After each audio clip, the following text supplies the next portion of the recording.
ستانکزی یو ځل بیا وایي چې د ډیورنډ فرضي کرښې د رامنځته کېدو پر مهال پاکستان هېڅ شتون نه درلود. سلام ستړي مشئ، پام وکړئ د ایران ټي وي یوټیوب چینل څخه تازه او مهم خبر ته.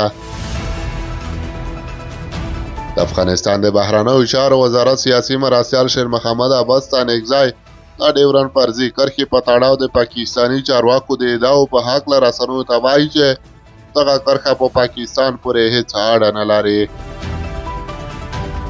ښاغلی ستانکزی وایي چې د ډیورنډ فرضي کرښې د وخت له انګریزانو څخه پاتې یوه کشله ده. شیر محمد عباس ستانکزی وایي ډیورنډ یوه فرضي کرښه ده او دا زموږ او پاکستان ترمنځ ستونزه نه ده. دا هغه ستونزه ده چې د وخت انګریزانو دغه کرښه له عبدالرحمن خان سره د یوې هوکړې پر بنسټ تېره کړه. پاکستاني چارواکي چې په دې هکله هر څه وایي د منلو نه دي، د دې لپاره چې دا په هغوی پورې هېڅ اړه نه لري. د افغانستان د بهرنیو چارو وزارت سیاسي مرستیال همدارنګه د خپلو خبرو په یوه برخه کې ټینګار کوي چې د دغې کرښې د رامنځته کېدو پر مهال د نړۍ په نقشه کې د پاکستان په نوم هېڅ هېواد شتون نه درلود. ښاغلی شیر محمد عباس ستانکزی څرګندوي چې کله چې د ډیورنډ فرضي کرښه تېره شوه، پاکستان هلته شتون نه درلود. 50 کاله وروسته هلته پاکستان رامنځته شو.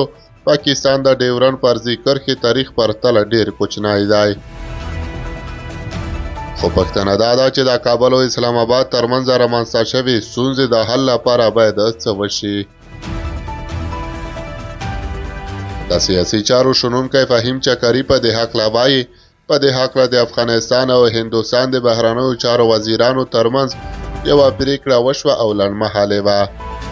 هیله ده چې ملګري ملتونه دغه پریکړه په پام کې ونیسي او ملتونو ته دا چانس ورکړي د دواړو لورو خلکو چې هره پریکړه وکړه همغه پریکړه دې وروسته شي.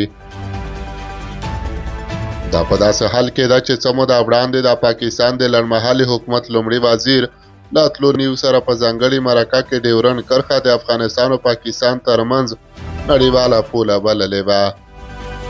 په اسلامي امارت د نوموړي دا خبره رد کړه.